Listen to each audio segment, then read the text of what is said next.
Burn them bow down, making Dylan hate drum. But the bow wow. They hate us because they ain't us. Because they're anus? Yeah, anus. I tried to say it like anus too. Ladies and gentlemen, welcome back to another episode of Mike and Dylan Hate Drama, where we, I don't know, give you life advice, help you through life. Life is tough, okay? And sometimes you get very sad. And when you get sad, you get a little bit horny, all right? And now I'm going to give you all the birds and the bees talk, okay?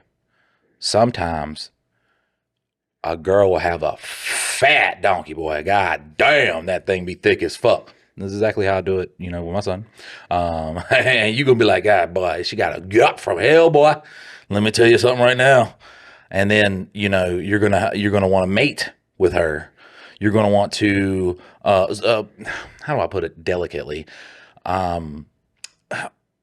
Bust an avalanche of nut inside of her thick mommy womb. What an introduction! God yeah, I was damn! about to say, Jesus Christ! Let's not probably answer advice about sex today, because I was just gonna say that this is Mike's therapy session, is to come in here and record these podcasts. He gets to let some of his stuff out and go through some of his past traumas and things like that. And so I was gonna say that, and then you just went straight into the thick avalanche of. I wish your boys well with the birds and the bees talk. Yeah, I would never do that. I would never also. Well, I didn't have the talk, and I turned out. My parents never had the talk. Perfectly fine. I mean, I knew stuff before I knew stuff way too young. I knew what. Yeah, I knew absolutely. And to be naive and not think that they don't hear things. But it is good to do the base talk. Yeah. So I don't get molested and shit like that. Yes. We don't got fucking code names for dick and balls. We call it penis. It's penis. Got testicles, vagina, bam. Ain't no fucking code names. We're not punky and wee wee and wah wah and your gooby goob and shit like that. I can't stand when parents do that. It sounds fucking just weird. If someone was talk to their kid and you gotta just pull out your gooby, and I'm like, what the fuck is a gooby, bro? What the fuck is I don't know where I think my wife named my daughter's butt a bonky. A bonky. That's what I'm saying. We come up with the weirdest name. So when a kid is sitting in the detective's room, this guy has got to fucking decipher. He's like, all right, so he pulled out his schlingamatang. And it's just well, I don't get what it's, and I don't know how that holds up in a court of law. I don't know either. But my son would just be like, yeah, he tried to pull some gay shit and grab my testicles, bro. And I was like, nah. I was like, whoa, bro, you're like a fucking 38-year-old man. When you were in school, did they do yearly physicals there? No, man, school never touched my nutsack. Well, they did at my school. That was everybody had to go in and check for a hernia or something. I don't know. I really feel that you might have had the only school. This is the story though. Is they called my parents because I was like, nuh-uh, they ain't touching me. No. I just threw the gauntlet down. I was like, no, they ain't. Bro, my dad already told me about you guys. This ain't even a doctor. This is a school. But they had doctors come in and do it? Yeah. Okay. Into the nurse's office. Second grade teacher. No. All right. No, all right, kids, huddle up. I'm going to grab y'all's nutsack, check for hernias. My parents said that they were proud of me because I didn't fall for the, even though it was a legit, they're like, yeah, no, you're in your rights to tell them that they can't touch you there. Right. So, guys, we have we got so many submissions. Look, we got submissions for... We need more, though. We got years, more absolutely. And more, but we need as many as you can send. Absolutely. And listen, guys, we set up the voicemail to play on the podcast, and I mean, listen, it is very humbling. Listen, I consider myself one of the most humble people on earth. God, I'm so fucking humble, bro. The humblest. Probably the humblest. Okay. And every time you guys send in something about how much you love the podcast, bro, I'm even more humbled. I'm if there was a God tier for being humbled, that's me. All right. I'm so humble. God, I'm way more fucking humble than Dylan and everybody listening. More. But let's use the voice thing for submissions and stuff advice. Like that. And hey, I mean, I guess it would be easier for a spouse to be like, is that Ricky right there? Oh my God. Yeah. At first I thought he was talking about me because he was talking about a lady with a Third nipple. No, a tattoo of a lobster on the side of her titty. And I was like, well, that's got to be common. But then his voice, I mean, that's Ricky. He's talking about me. The funny thing is the first guy was Ricky. Oh, yeah, it was Ricky. Fuck. I use his, but Ricky's like a name all country people use. Ricky, Jody, Timmy, Jimmy. I didn't meet Honestly, Jody. if you end in an Emmy, we're going to fucking use your name. I didn't know a Jody until I moved down here. And then I'd heard the Jody joke when I was at work, and then actually met like 2 or 3 of them now. Every Jody I've ever met has been the littlest dude you've ever laid eyes on. Like, built like a 13-year-old. One of the Jodys I know, he's like a huge dude, like one of the nicest guys in the world. Really? Like definitely not going to be like at your house banging your wife, but like. It's so weird that like the bigger a guy gets, the nicer he is. And those are always the guys like, man, I'm really glad I'm hanging out with Barry over here. And then like shit goes down and Barry's like, I don't fight. I'm just like, no, Barry. I'm a pacifist. You don't have to fight, okay? That's the good thing about your size. Look angry. Yeah. He's like, how do I do that? I'm just like, put your eyes down. Like, and he's like, and then everybody's like, whoa, bro, we don't want a problem with that guy. Like my brother, he's big as shit, man. Teddy bear won't fucking. He's just. This is my middle one. Just a teddy bear, and I'm just like, look, I've seen him. He fought one time. We had to like bully him into it real hard. And it's okay for brothers to bully brothers, okay? And he fought. I think I've brought up Turtle before on the podcast. But Turtle would fight anybody.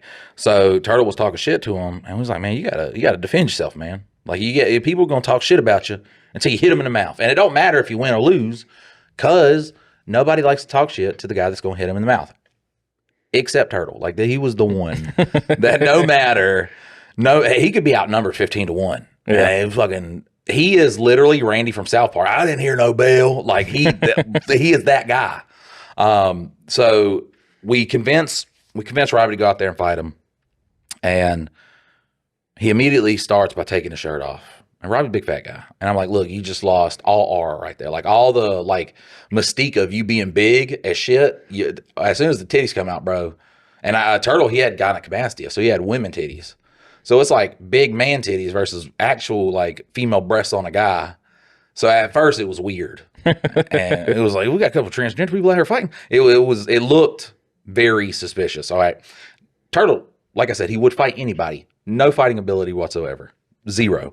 So yeah. Blind rage, just go for it. I wouldn't even call it blind rage, man. It was just like, I don't know. Him fighting reminded me of like if you just walked up to a blind guy and poured a thing of boiling water on him and him flailing around. That's what Turtle fighting was. So we assumed like Robbie would be okay. So the fight starts. And they start throwing punches. And I'm going to tell you something. If there was someone in between them, they'd have got their ass whooped. But not a goddamn shot was landing. And, Robbie's got like his fucking head turned and his eyes closed. Which it's a method. Crazy fighting technique. Listen, crazy fighting technique. But he wasn't getting hit. So, and then like Turtle, he's like fucking bobbing it. And then he'll throw a punch. And it's so far off. And he throws it like that, like a little sidearm. And I'm like, there's no technique happening at all. So, like we're talking shit and we stop it. And then we like set them close. We really do. Like we get them a little bit closer. So they start doing it again. And I don't know how, but their punches just aren't hitting. And then finally, like Robbie connects with the one on his chin. And Turtle's just like, his arm slumped down. And he's just like standing there. And then Robbie hits him again and he falls down, completely unconscious. But look, he's got like boxer CTE and has never been in a professional sport ever. That's how many times I've seen Turtle personally get knocked out by like 4 different people. I mean, and I'm talking about, it's always just devastating. Devastating. Like the other person is Mike Tyson. Didn't you fight him before? I did I had just got done hanging out with my girlfriend and we get back to the trailer park and he's like talking shit or doing something dumb. And he like tried to grab a hold of me. So when I tried to get away, it was like a little spinning back fist, which I mean, I was angry. So, because he, like I said, he was always drunk and playing around too much. So he gets his brother and his dad, and there was this guy I met, Brian, which we call each other wingman because like within the first 2 days of knowing each other, we got into like a group fight together. Yeah. Because there was one instance where this like meth head was trying to fuck with my friend Brandon. We were all underage at the time. Brian was like 28 or 29, and So he's like talking shit, and I'm like, fuck, I'm gonna fight. He ain't gonna talk shit about my friend. And then like Brian walks up, and he's like, why are you talking shit to a fucking kid? And I was like, oh shit. And Brian's huge. Like Brian's the type of guy who has like the thick forearms where you're just like, man, I can guarantee you a punch from that just does not feel nice. So him and Brian start fighting, and he pulls out a box cutter and starts stabbing Brian. What? Brian's still whooping the shit out of him, whooping the dog shit out of him too. And it's so hard because I'm like, I got to jump in because he's getting stabbed, but also like dude's getting his ass whooped. So I grab it was like a piece of trim or something, and I'm like smacking this guy on the back. This dude's like a heavy meth head though, not feeling anything. So Brandon comes out and he brings Brian an axe handle, and he gives Brian the axe handle. But Brian's like trying to, because he's getting stabbed and he doesn't want to get stabbed. So he's like trying to find a good way to like smack him with this axe handle. So I smack him in the back, and I could see like a bleeding welt come across this guy's back. And he takes 1 second and he looks at me, and Brian swings the axe handle. Bro sticks his arm up. Nastiest thing ever. Our arm immediately just snaps in half. So he sets it down and he's just like looking at it. No acknowledgement of pain or nothing. But while he's looking at it, another one, bam, right across the forehead. I took off running. I was like, man, I just helped murder somebody. I was like, I'm going to prison. What's so funny is I went to my older brother and I was like, oh, we just murdered somebody. I was talking about, because I was like I said, I just saw him snapping guy's arm in half with an axe handle and then hit him across the head with the same force. So I was like, bros, he's never coming back. Yeah. And I was like, we just killed somebody. My brother was like, I wasn't out there. You just killed somebody. What happened? So the cops come, and I found out if you get into a fight with somebody, but that person has a warrant for their arrest, technically they're not supposed to be out. I don't know how the cop worded it. Also, they found a decent amount of meth on the guy too. So that worked out in our favor.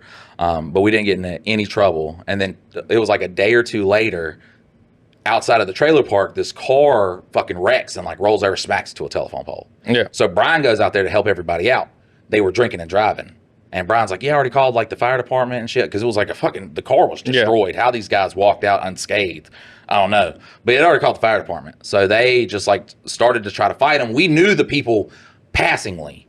So they come in and they say, or this girl that was with them, Erica, comes into the house and she's like, they're jumping Brandon. Which Brandon is my other friend. I was like, or no, they're jumping Ant, Turtle's brother. That's who she says. And I'm like, oh, who the fuck is jumping? Like Ant is like all he does is play video games. He's never been in trouble ever. Yeah. He does rap, but you know what I'm saying? Everybody did that. He just plays video games. So I was like confused. And also it's like 1:30 in the morning and I was sleeping. So I go out there and I see Brian. And like I said, we had not known each other long, but I go, there's one guy, Donovan, and that's one of the guys that wanted to like punch me in the chest to get me into the Insane Gangster Disciples. That's the one who asked me that. And he told Brian, he was like, yeah, this motherfucker is a snitch and called the cops and shit like that. And I asked Brian, and he was like, bro, they just wrecked out here. So I called the cops. And I was like, I don't fucking know what happened. And now I'm in this fight. And Donovan walks up and like Brian's like talking to me and just punches him in the face. It was literally, it looked like it was out of a Will Ferrell movie. Just punches him in the face. And then this other kid, Brandon, comes running up, little teardrop on his eye. Everybody said that he had AIDS. Mm-hmm. And Brandon's like trying to tell us that like mid-sentence when like I punched him and he was like, oh man, I think he has AIDS. I'm like, oh, why would you tell me after I had punched him? And I'm like checking my hand out. Now I'm all worried. But yeah, we got into like a 2-on-2 fight with those guys. So we always called each other wingman after that. But after the little incident with Turtle, his brother and his dad. So wait, Turtle's the one that he broke the arm and stuff? No. This was this was a different guy. But Turtle was the one I backhanded. So he comes with his brother and his dad. And this is like, once again, I've known Brian for like a week.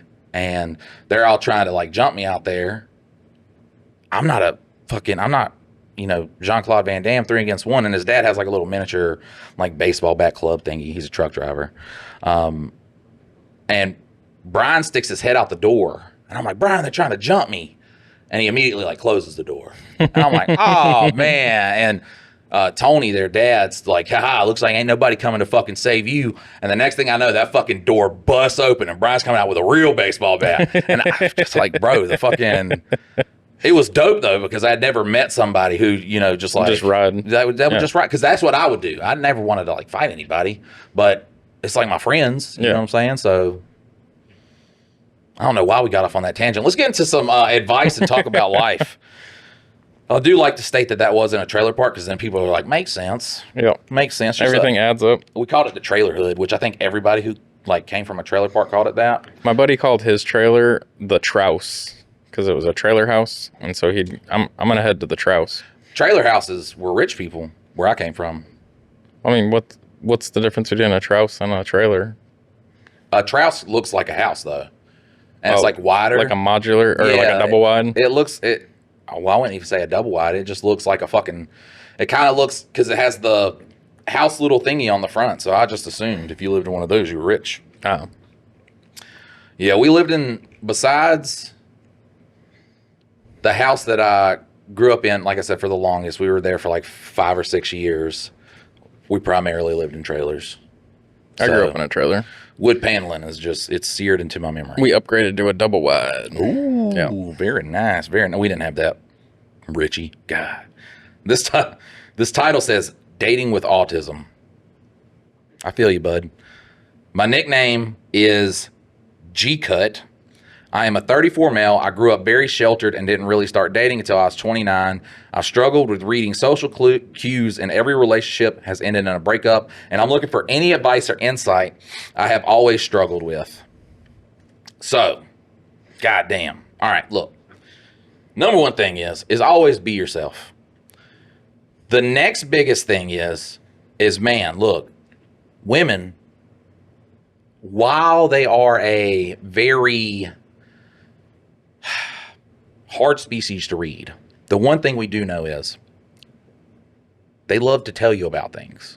So the biggest thing is you don't really have to read social cues as long as just say a couple words and then listen, because anything you say, I'm essentially like a woman, bro. Like, I get off on these like long tangents off of something little like that didn't need to have a whole tangent come after it. Yeah. And as long as you just like sit there and listen and just, like I said, be yourself. You ain't got to be fucking extroverted to get a girlfriend. You ain't got to fucking be Casanova to get a girlfriend. Just sit there and listen and don't listen to fucking respond. Just like actually like listen to what she says. And, at first maybe try to give a little bit of advice. If she ain't down for the advice route, not like don't try to give her like life advice, but get your shit together. Yeah. No, or just, I usually just try to do this in that situation. If you see she doesn't like that, then the next time, essentially just back her up on whatever the fuck she says.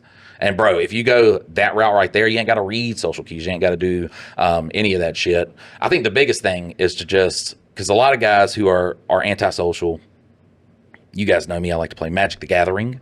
I play video games. So I hang out with a lot of these guys, and a lot of these guys stink. Like, bro, you stink. When I was younger, I stunk. Self-care. Yeah, a lot of that is self-care. I know I fucking look like a gremlin right now, but I am happily married to a woman who loves me, so I ain't got to try no more. All right, I ain't got to try no more. But there is, always have a good haircut. If you want to have a beard, make sure the beard looks nice. Make sure you're putting on deodorant, spraying on some kind of body spray. It ain't got to be Axe, but it also ain't got to be anything expensive. They're made in the same goddamn factories.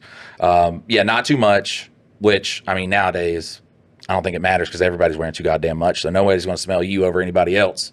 I always make fun of my 13-year-old. I'm like, you smell like a grandma, because it used to be that grandmas would like lay it on. Yeah, and lay it on. Like you taste it in the air when grandmas put on fucking perfume like they wanted to get fucked that night. Like, like they was like, I got to put this much on so fucking grandpa feels something. That's all. Bro, have you ever walked in on parents or grandparents doing it? It's rough.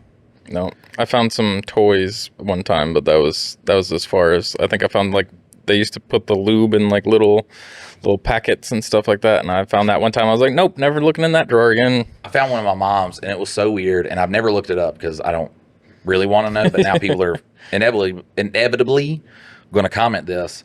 But it was like a tan one, and it was just like small and pointed and went up like that, and I'm like, what the fuck could that be used for? Probably the G-spot. Don't. Like I said, the insides. The only time I accidentally saw my mom's titties, I was also in a car accident that day and was put in the hospital. So I always just, I've associated mama titties with bad omen. My advice for you, and the best way that I've heard it put, is be interested, not interesting. Like, it's better for you to be interested in what she's talking about, and like you can add to the conversation, but when you try to be the interesting one, it doesn't come off well. People like to tell their own stories. You're the hero of your own, and so like, yes, you want to tell everybody everything, but ultimately, if you make her feel like seen and heard and all that stuff, she feels validated, and then that attraction builds. And I forgot to say, fuck you guys. oh yeah, Nobody came to the June 15th. and you guys were our people that were supposed to come. Reach around behind the Denny's in Thomasville, North Carolina extravaganza. Nobody showed up, and I was just standing out there, dick in hand. We thought one person, there was somebody in a blue car, and they pulled up. Bro, to we the looked Denny's. so fucking goofy out there. Just is that some? Oh no, it's just old people. Oh, is that somebody? Look, it broke my heart. And you guys, look, He didn't even feel in the mood to give me a handy behind I the didn't. dumpster. I just left. Yeah. I just left. Dylan didn't get a handy, didn't get a reach around, nothing. I didn't even add. There was a homeless guy. He walked by. Normally, yeah, I'm fucking charitable. I'll give a reach around to a homeless guy. Goddamn, who needs it the most? The homeless do. Okay, They can't afford one. couldn't even do it. I was just so taken aback. But yeah, I like that. The be interested, not interesting. Because you guys hear me. We talk about subject, bro, that I don't know a lot about. And I'll be trying to get some insightful shit. And people are like, Mike, shut the fuck up. It's just, it doesn't sound good. It doesn't sound good. What sounds good to someone else, though, imagine thinking about somebody who likes to, like if someone was giving advice way out of their league and you were like, oh yeah, like oh, that's a great idea. Bro, you're hyping them up. And essentially that's what it is. This message says Mike and then dot Dylan. I don't know what that means. I guess he doesn't care for me. Thanks for starting your podcast. I'm learning how to be a better husband and dad through your experiences and wanted to say thanks. Keep up the great work. Here's the thing, bud. If you're wanting to be a better spouse and a better father, you already are, man. You're doing a good job. And I just want to say that while the words I use sound nice, they do. They sound good. I am by no means like, I fucking struggle each and every day. I make mistakes each and every day. I was listening back to one episode of the podcast where I was talking about something I was doing with the kids and like what I try to do. And I was like, man, that sounds like dorky as shit. Like I sound like I'm coming off like I got everything figured out. And bro, you don't. Dads and moms too, we're not this fucking just superhuman species that could fucking just do everything. Okay, we're human and we make mistakes and we fuck up. But that's the beautiful part about being a parent. Yeah. Is that we're ordinary people, like, sacrificing shit, fucking doing our best to try to take care of somebody. And that's where like fucking love comes from, man. If we were all perfect, it would mean nothing. It would mean zero to be a good parental figure, to be a good, spouse, whatever. So just understand, if you are worrying about, if you're listening to this right now and you're constantly thinking, man, am I doing the right thing? Am I being a good dad? I'm always at work and I'm missing these opportunities and stuff like that. Understand you are a great parent, and I guarantee you your kids are going to respect the fuck out of you when you're older. Well, yeah, it's the being self-aware that you're not perfect. It's the people that think they have it all put together. It's the people that Pinterest parents. Yeah. And there's so many ways that you're going to go wrong. Like, no kid's coming out of this unscathed. Like, it's just not, it doesn't exist. You're going to say the wrong thing sometime. You're going to be too harsh sometime. You're going to be too lenient. You're like, all of that happens. And it's the same with being a husband. Like, you're not going to be perfect, but it's looking at what you've done and who you are and how you can improve. And as long as you're looking at it that way, and like, you don't have to work all the time for it, but as long as you're like, I was kind of the asshole there, let me go and apologize. Let me like make that right. That's what counts, because all of us are flawed. I do want to give a funny instance to kind of show you like what will happen in my household. So my daughter, now that she is older, she is getting that. She's becoming a person. So, and she's testing boundaries. Yeah. And sometimes, bro, I'll be losing my goddamn mind. She's really good at it too. She's really good at talking shit. And like, sometimes I like fucking where stern turns to yelling, you know what I'm saying? And then I'll come back and apologize. I'll be like, I'm sorry, I lost my temper right there. And she's like, if you apologize, you know what I'm saying? Like if you do it and then apologize, it doesn't mean anything. And I was like, it kind of does. Kind of does because people make mistakes. So then her and her mom got into an argument. And she was like, just go to your room. Like yelled at her. Just go to your room. And I mean, I didn't think it was like too overboard that either one of their sides. When you got two women in the house, don't take sides, bro. I got 3. But Amy was like, maybe I went like a little bit too harsh.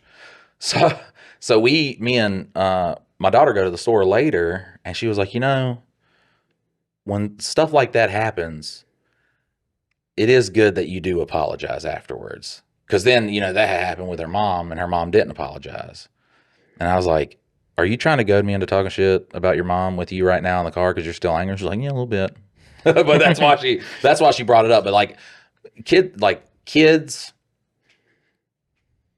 they're not going to appreciate the sacrifices that we make until they're in our shoes making those sacrifices. And even if everybody can want a better life, even with going to college, getting a good job, all that stuff, there's still sacrifices in life.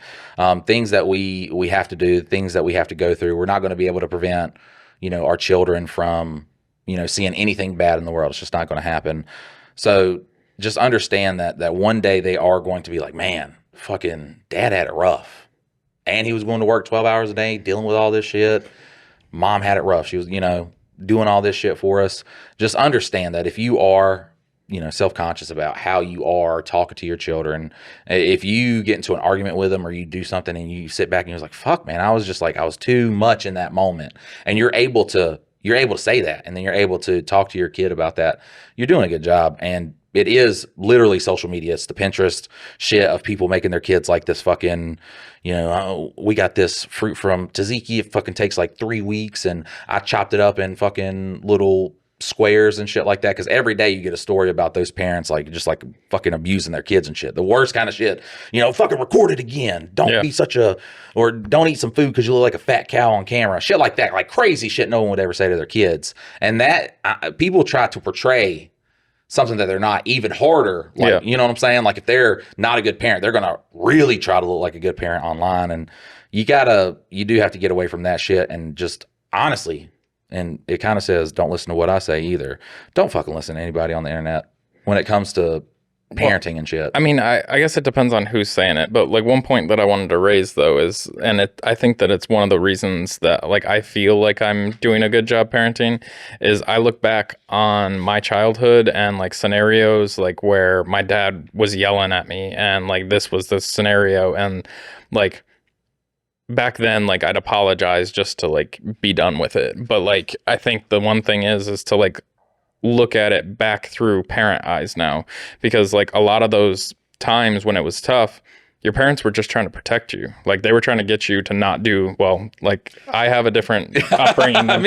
me and Dylan got into an argument on well, not an argument, just like we had a discussion. We shared our sides of an argument.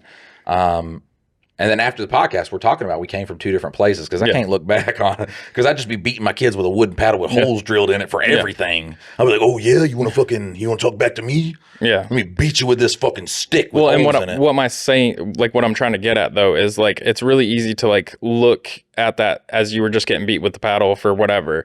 And I have a different upbringing. My parents didn't spank me or anything like that after I got out of like diapers. And the big thing that I do before he got out of diapers, they were beating the fuck out of him. Well, there's padding there back there, so like at least I had like a little, but the big thing that I'm trying to get to though is like look at what the lesson that your parents were trying to teach rather than like their actions to do it. And like in that moment, like what would have actually helped you turn that situation around? Like how would you have not been a bully at school? How would you have like, not fought on the bus? Like those types of things, like rather than focusing on like what you did or like your parents' reaction to it, like what did you need as a kid to make those decisions correctly rather than go down that road. And like I think that that's one of the struggles because I've seen it with friends and family that like they still look back at like when I was 15 this was the problem and they were an asshole, and I was like, well, they were trying to protect you because like you were doing some stupid shit that you could get kidnapped, die, whatever. Like you're fucking around with like adults. and you're a kid. So like parent was trying to protect you. Maybe they didn't handle it exactly right, but like the whole goal was to protect and to help you grow up to be a functioning adult. Like that's the goal. Right. Maybe they didn't handle it perfectly, but they tried. And so like look at it back then and then see like, okay, well, when I was 15, I did this thing. I really could have used like a discussion about it rather than just like a grounding or whatever it is. I had an ex-girlfriend who was like locked inside of her house like a dun. She was not allowed to go any fucking where. So it's kind of funny too, because I was like, man, like because even back then we knew like the kids who were like if you knew your friends or there was like someone who was like locked in the house, he was like, that motherfucker's gonna be crazy when he gets out. Yep. Like that's the person who's gonna be like the fucking party animal, who's gonna be doing every fucking drug they can get their hands on because this is a new world. You know what I'm saying? And I was saying that to her. So me and her actually had broke up, and then like we were like reconnecting, and then she was like talking about this girl that she hated that I had slept with. And she was like, did you sleep with her? I had, but I didn't want to say it. And we were not together long. So it was fucking, it wasn't even serious. You know what I'm saying? And then she goes, because she got her freedom now. And she goes down like this fucking list of like 30 guys. And I was like, listen, you're not like making me jealous. You're just kind of like, ooh, yeah, you do you, girl. Too much. Yeah, go out and have fun. But God damn. Yeah. She named like fucking 30 things. I was like, at what point do you think I'm going to be like, A, hopefully you're like wearing sun protection. Yeah. God damn. Or B, I was like, man, you know what? Let me admit, so I could make all this go away. I was like, I don't know the point of this. Well, and who are you trying to get back at? Like, I mean, yeah, I get that your parents that locked you in that cage, but like ultimately you're harming yourself with. But that's what a lot of kids do, though. If they're like too tightly reined in, they take it out on everybody. Like, well, fuck you, I'm gonna just go wild, and then they hurt themselves. Being a kid, being a teenager, seeing all your friends do stuff. That's why it's more important to just raise a smart kid. Yeah, you can, like I said, you could try to protect your kid all you want to. Shit happens in life. The best thing you can do is raise a kid. I'm not talking about like educationally smart. Just a kid with some common sense, situationally aware. Bro, you are way too fucking drunk. I'm not getting in the car with you. Yeah. Or like they go to a lake or something like that. And I'm like, bro, I'm not fucking jumping off the side. I just, drank fucking 8 beers. I'm going to die down there. Just educating your kids, hopefully to not drink 8 beers. Once again, don't really get on, like, we don't talk about weed because me and my daughter just started having these discussions because she has to know what this stuff is. And you're like, oh, well, 11-year-old shouldn't know about that. Well, unfortunately, if you don't teach your kids about this, another kid who does not have good parenting at home is going to expose your child to it with no fucking information at all. And then they literally control your child's perception of said thing. Yeah. So whether that's fucking sex, whether that's drugs, whatever, if you do not like at least fucking, talk to them about it, then the person who exposes them to it, and God forbid it's another fucking adult. Because if it's like a touchy subject that they know about, but, their parents don't talk about it, as soon as that motherfucker's like, well, yeah, I think you're old enough to talk about this. Yeah. That's fucked up. And listen. Yeah. Once again, I want protecting them. Pyres, man, for fucking pedophiles. But also, too, I think we have more of a disdain because we had to go up against them motherfuckers, in like when we were becoming teenagers trying to date other teenage girls. Yeah. This fucking 25-year-old guy. He's just got like the fucking mustache or the douchebag line. That was real big. The fucking, just a little chin strap, wore the fucking flat hats, the goddamn tap out t-shirts. Well, the craziest thing was like those guys weren't like anything to write home about. They were just older. Like they weren't good looking guys. They had all this shit and you're like, man, he's so rich. No, and you'll go to a Circle K one day and you'll be like, whoa, you work here? God damn, they must pay a lot of money. And it's like, nah, kid, you're just poor and also a child. So if I pull out $89, you're going to be like, fuck, he's loaded. If I pull out $89 in front of another 25-year-old woman, she's going to be like, oof. He's broke. Yeah, he doesn't have a lot of money. He pulls that out to a 14-year-old kid. She's like, whoa, he's rich. You know what I'm saying? So, I don't know, man. Why the fuck are people just... They're nasty. But I think a big portion of that too is how kind of like back in that day we had like all the movies, like the fucking like the Hot for Teacher shit, and shit like that.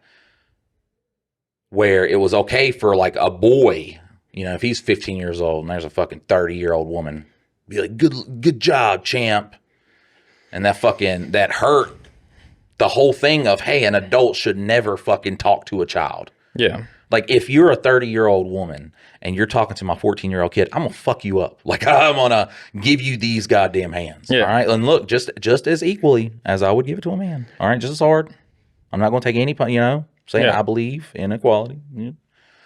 I like to say,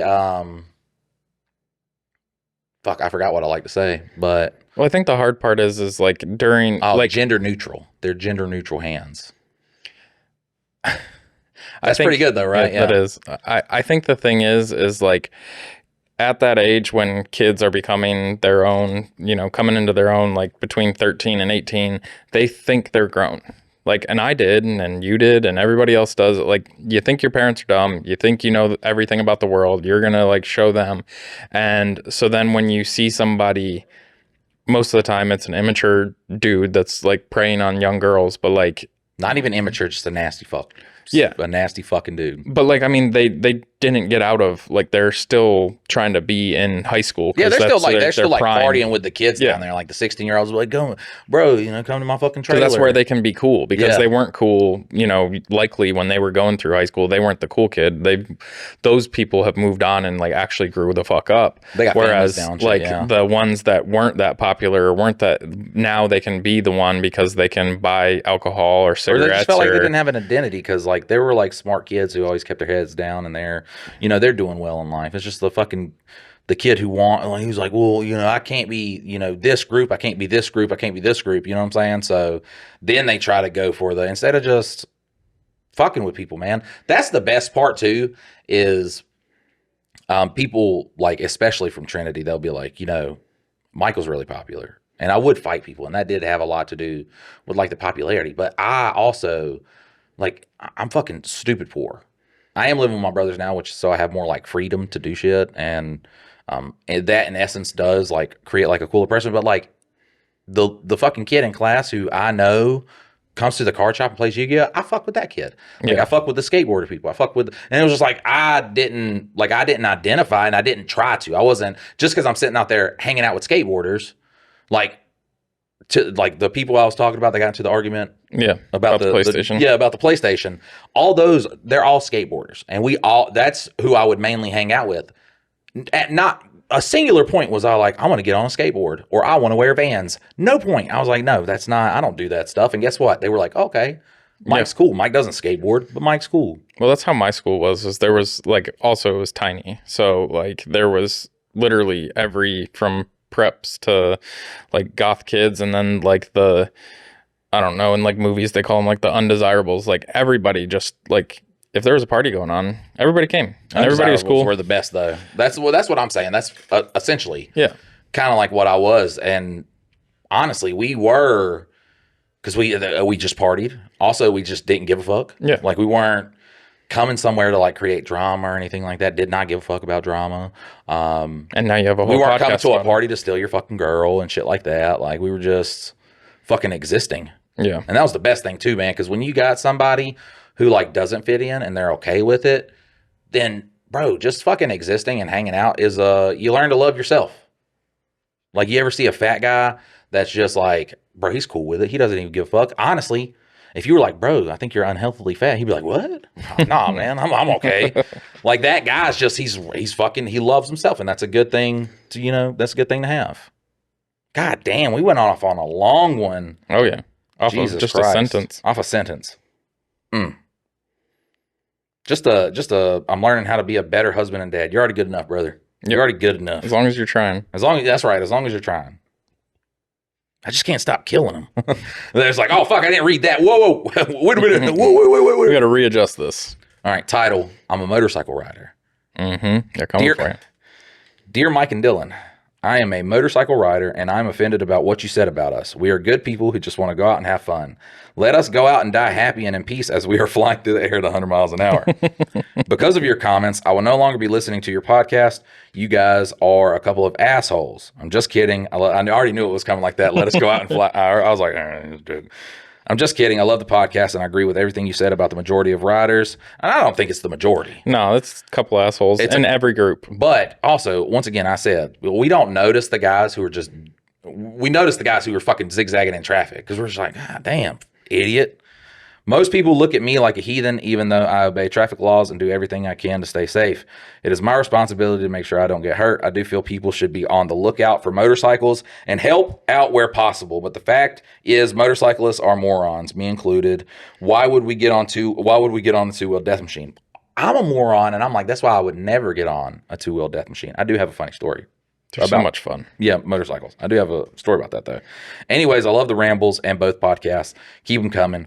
I look forward to watching you guys achieve success. Well, you got the rambles in this one for sure. Oh, definitely.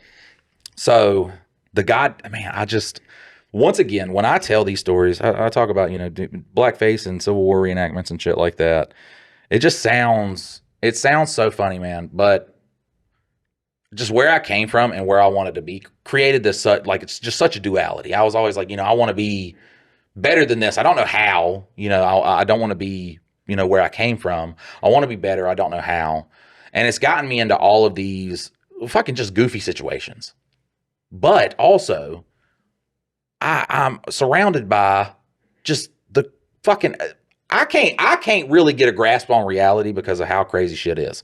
So, both of my brothers, even the good one, and a majority of my, people I would call my friend group 10 years ago, before my daughter was born, they are all in a motorcycle gang. Oh, nice. Do you want to know the only thing that's missing? They don't have motorcycles? None of them. Not a single one has a motorcycle, and they are a motorcycle club. And I'm just like, what? Do y'all just like go in the back? South Park. Like y'all, yeah, like they're just like, no, they just get a conga line. It's not even the South Park. At least those guys were on the bikes doing it. They're just like fucking, are they just like conga lining? And bro, I'll see them threaten people with said motorcycle club. And I'm like, dude, if we just gonna walk up on my yard, like y'all gonna do a walk by, a little jog by, like what the fuck's gonna happen? I don't understand. And of course, when you have, and listen, if they were like doing nefarious shit, I would be on there a lot more about it. But generally, they seem okay. They do threaten people. They're like, we'll get the club on them. Guys. Do they do charity stuff too? Yeah, they do. Okay. They actually do charity That's stuff. the cool thing. You said doo-doo. Yeah, I did. I say doo-doo so much. But they do like weird charity stuff, and like 16 people show up, and I'm just like, I'll never go. I'll never go. You could be admitted into the motorcycle gang and never have to ride a motorcycle. Man, I could. And they talk about, and it's just, I know they watched Sons of Anarchy and they were touched by it. That's all. I know that's what happened. And listen, it's cool. I love The Office. I don't claim to be a paper salesman, okay? I didn't start a paper salesman gang. None of that shit. You think that I love Breaking Bad. I never cooked meth. I love Naruto. I never tried to become a ninja. Listen, okay? So wait, did they start the motorcycle club after like Sons of Anarchy? They will not admit it. But I'm just like, this, like, because that was a good show up until they killed off one of my favorite characters. So when I met Amy, she got pregnant. I moved up to Lexington. They all stayed towards the High Point Archdale Trinity area. So there was like a disconnect. And I wasn't hanging around as much too, because I'm like, I'm trying to stop doing bad shit in my life. They're doing bad shit. So I don't want to, I love them. The only time they talk to me is when they want money, but I'm still going to keep up with them. We're still, all friends on Facebook. I love them. Like I said, I don't like them, but I love them. And then I just see like stuff that was happening. So this was back when me and my dad, I'm using air quotes, when I still called him dad, I went to this fucking thing that he had. It was at the start of the cult church, but he had it outside, so it didn't feel as culty. It's still kind of culty. But God, we got to get into the cult church shit one day. We'll post some shit about it on Reddit. But I go down there for this cookout that they're having. Several funny things happened at this cookout. Several funny things. And I was just like, look, obviously I am outgrowing. And you see people say, don't forget where you came from. And that's really good if you're like, hey, be humble. You see a guy struggling, understand, like, he's struggling. He has his own fucking problems. That's what they mean. It's not like, you guys are doing drugs and y'all are weird and y'all have a motorcycle gang. I don't want to like hang around. You know what I'm saying? This is not my establishment. You don't have to stay there. Right, we're at a cult church. I don't want to just like, be around here. So I'm there, and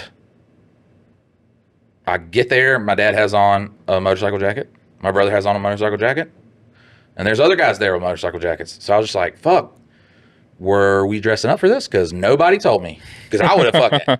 Amy gets into that shit. I'd have been a whole bike. I would have looked... She would have made a whole like jean jacket, Jack's fucking ensemble. Yeah. Jack's from Sons of Anarchy ensemble for me.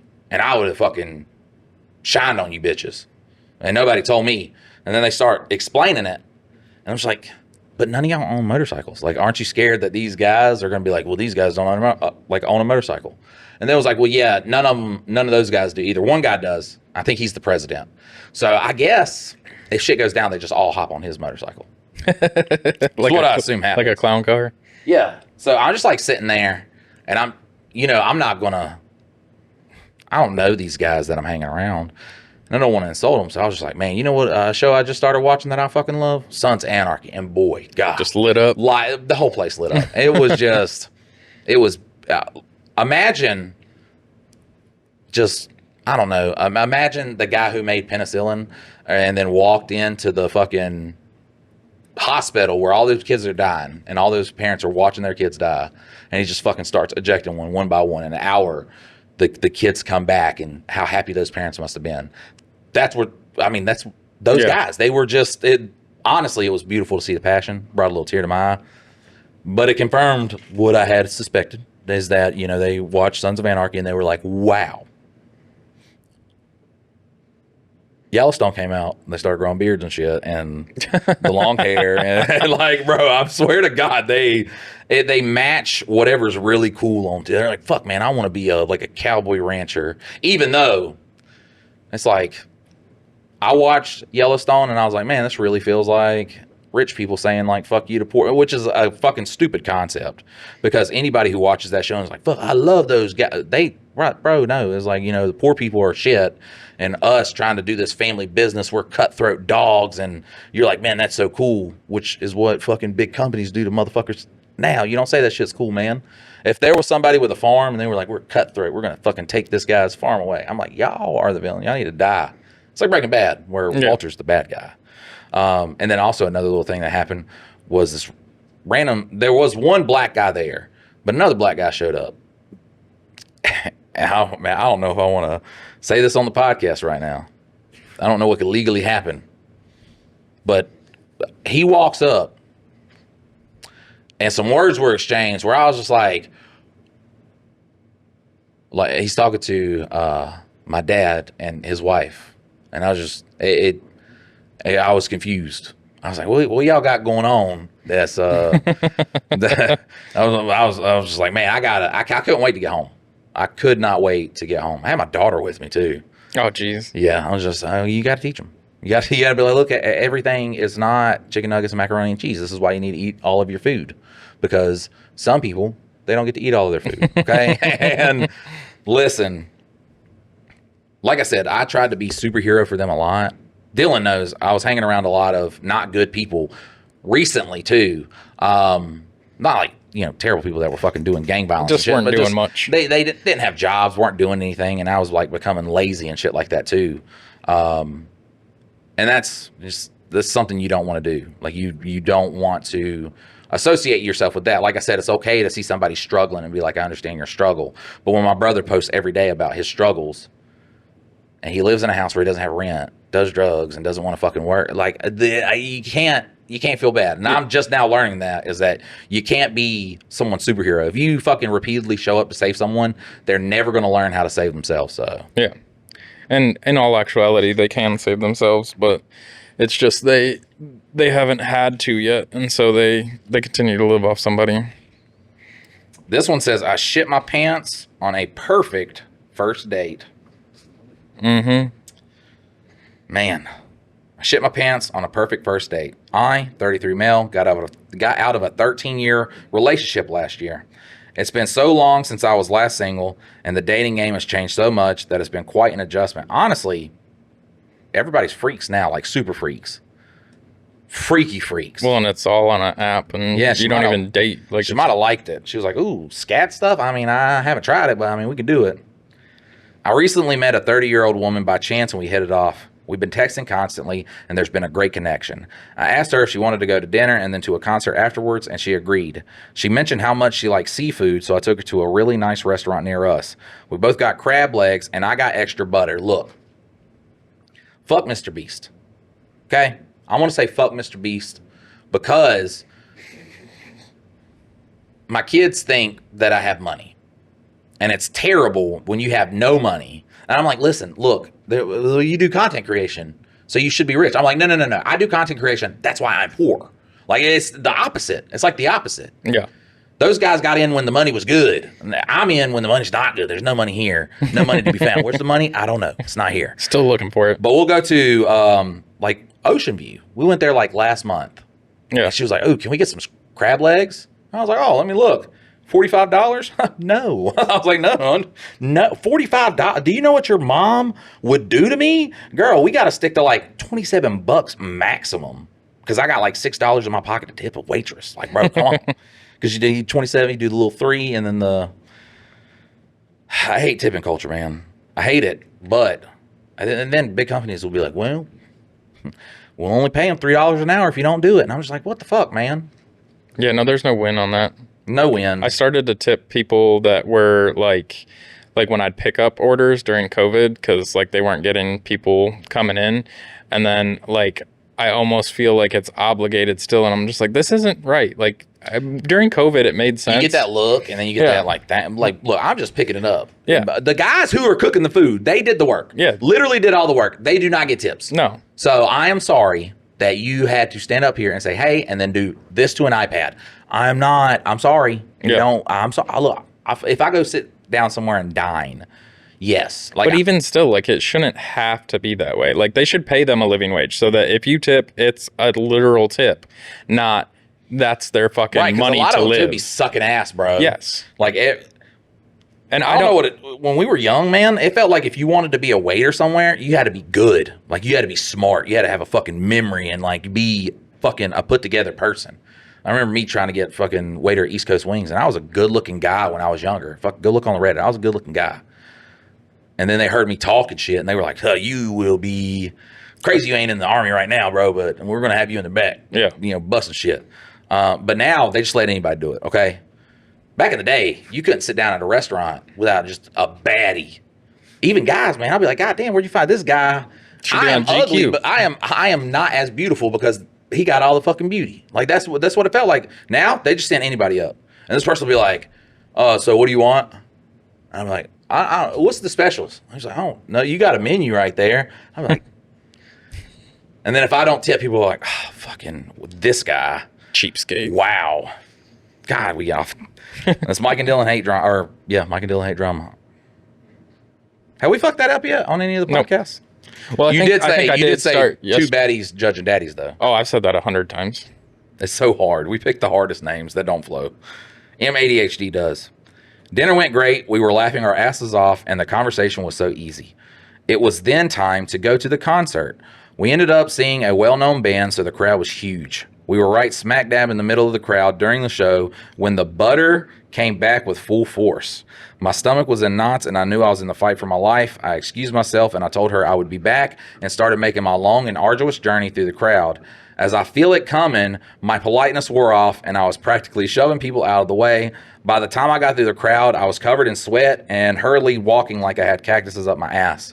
I finally made it to the bathroom, and as I was opening the door, my ass couldn't hold it anymore. I shit my pants. No, even worse, I diarrheaed my pants. Oh, God.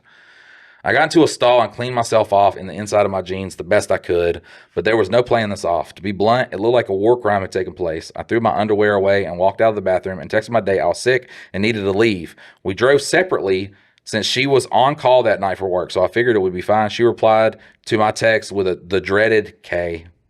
That was Friday night, Saturday, and Sunday. She barely responded to my text at all. And this morning, Monday, she finally said she thought it was rude that I left without saying goodbye. I apologized profusely, and then I lied and told her that the crab made me nauseous and I didn't think I could make it back to her without throwing up all over the crowd. She seemed to buy it, and the conversation turned warm and pleasant again. I feel kind of guilty for lying, even though it's not that much of a lie. Replace vomit with diarrhea and might come out. So definitely did come out. And it's the same story. Since then things have been pleasant again. Should I keep up the lie and take my shard attack to the grave with me, or should I eventually come clean? I guarantee you that night, if you would have just sent her a text message like, girl, I just shit the fuck out of my pants trying to make it to this bathroom, you'd have got pussy that night, bro. Probably. You would have gotten pussy that night. Like, I don't know what it is about. I understand, like, people have, like, you have standards of people, but all those standards are based off of fake people that you see on social media, on movies and shit like that. People are people. People understand shit happens, literally. Yeah. Like, if you don't think she's ever not pooped a little bit in her pants, especially being a woman pissed herself, god damn, and just think about how women are. Like, they are not. Well, I mean, every month, like, if they're not, like, right on time, they have they have that. So a woman especially understands shit happens. So, for instance, the night that me and Amy had our, first date, once again, she was just broken up with a woman she was with for 9 years. And, she's my boss. And I'm, like, trying to lay on the charm. And I go to pee beside the gas station, and a cop pulls up, so I stick my weenie back in my pants, my old gooby goob back in my pantalones a little bit too quickly, and I got a big old piss stain. I got in the car, and I was like, God damn, cop, I got a big old piss stain on my pants now. And she just started dying laughing. Yeah. And she thought it was the funniest shit ever because I pee-peed all over myself. Yeah. And I even did the whole, I'm still in my dirty old piss pants. Like, I said that as we were going down the road, fucking killed. Yeah. So I'm telling you, man, if you were just honest about it, your night would have went a lot better. Also, depending on what show you go to, and I've noticed this too, the harder the music, the more you could have stuck your head out the door and been like, fuck, I just shit my pants. I'm on a first date. And a guy would have just been like, oh, fuck, here's my pants. Take mine, bro. I'll just be in my boxers. I wore 2 pairs of basketball shorts today. I swear, like, I went to a concert, a Breaking Benjamin concert. Mm-hmm. And I swear to God, everybody there was just like the most douchebaggiest people I'd ever met ever. Okay. And then I go to Carolina Rebellion where Breaking Benjamin's playing. And I was just like, my brother-in-law, he wants to see Breaking Benjamin. Also, too, he was like real wary of like getting in a mosh pit and stuff. And I'm like, it's not like people aren't fucking punching you in the face. It's not going to happen. Some people do. Like, you see those stupid little, bro, that's just their shit. And those guys, even at like bigger shows, won't do that. Yeah. But he was like, I'm really wary of a mosh pit. So I was like, okay, well, let's go to Breaking Benjamin a little early so we can, because I wanted to see In This Moment, but he wanted to. So we left In This Moment early to go see Breaking Benjamin. So we get up to this one part, and people are like packing in. He's like, man, I was like, we're real close, aren't we? I was like, yeah, we're in the mosh pit. And they start playing, and they're playing like, it's not, the first one was at Greensboro Coliseum. Mm-hmm. This one's just at a festival. They're playing like Smells Like Teen Spirit, shit like that. And I was like, wow, this is way fucking better. Well, you're in it and like you're getting like sweaty and shit like that. And I smoke. And I was like, man, I felt like I couldn't breathe. And I was like, fuck, I was sitting there like a little bit worried. And like they fucking just like, it was like, oh, watch out for him. Like, yeah, I think this guy's having like a fucking panic attack. So he was like, yeah, we all get in here, man, it gets hot and stuff. We know how it's like, fuck, people fanning me and shit. And I was like, God, look at this. These are my people. Well, that's how when I was in my mom's stomach before I was born, she went to a Grateful Dead concert. And like, even though it's not like a mosh pit at like Breaking Benjamin or anything, like people still like crowd up and get. And so my mom was, I don't know, probably like 5 or 6 months pregnant, and the Hells Angels were there because they rode around with the dead a lot. And so my dad and mom were there, and the Hells Angels just formed a circle around my mom, like, no, you don't fucking come close to this lady, because she was pregnant with me. And so like it's one of those things where motorcycle clubs are like roughnecks, but also they're like, but they'll do shit like that, man. You'll be like, man, that's really nice. And they'll be like, yeah, this one guy we jabbed out his fucking eyeballs, and we fucking fed it to his goddamn well, he probably brother. Was a shit person too. Yeah, though. I mean, I get it, but it's rough, and I understand the like concept. And all these like gangs and communities and, you know what I'm saying, just fucking biker shit, all that shit came out of people coming together to actually protect themselves from something else. Yeah. Bloods and Crips, whether you like it or not, yeah, they were neighborhood America back in the fucking, you could say like today, racism is blown out of proportion. Back in the fucking 60s, bro, 70s, that shit, they still had fucking segregated goddamn water fountains a black guy couldn't fucking go to. So police back then were especially brutal. So they fucking, form and community to protect themselves. Poor white people did it too. And then, you have all these different, like, whether they're on motorcycles or they're fucking, you know what I'm saying, have bandanas. It's no different. They all started to protect themselves. And then at some point, they were just like, and now we sell drugs. Yeah. Now we sell drugs, essentially, because they're like, now we need money to like, feed the community. Well, we don't want to do it, but we'll start getting into the gun trade. And I was like, well, bro, these Mexicans from fucking like right down the road don't like you doing that. Now they're threatening to kill your family. And you're like, well, fucking, now I gotta like handle these Mexicans. Or like, and then you want to get more guns, but the Mexicans are trying to stop you from getting guns. So now you got to get into drugs, so you have more money than the Mexicans. And the next thing you know, you're just like, I'll kill every fucking body. Yep. That's pretty much how they all. That's also another show that I wanted to do. It's like, two friends and they're from like a really fucking rough part of town. It's not rough.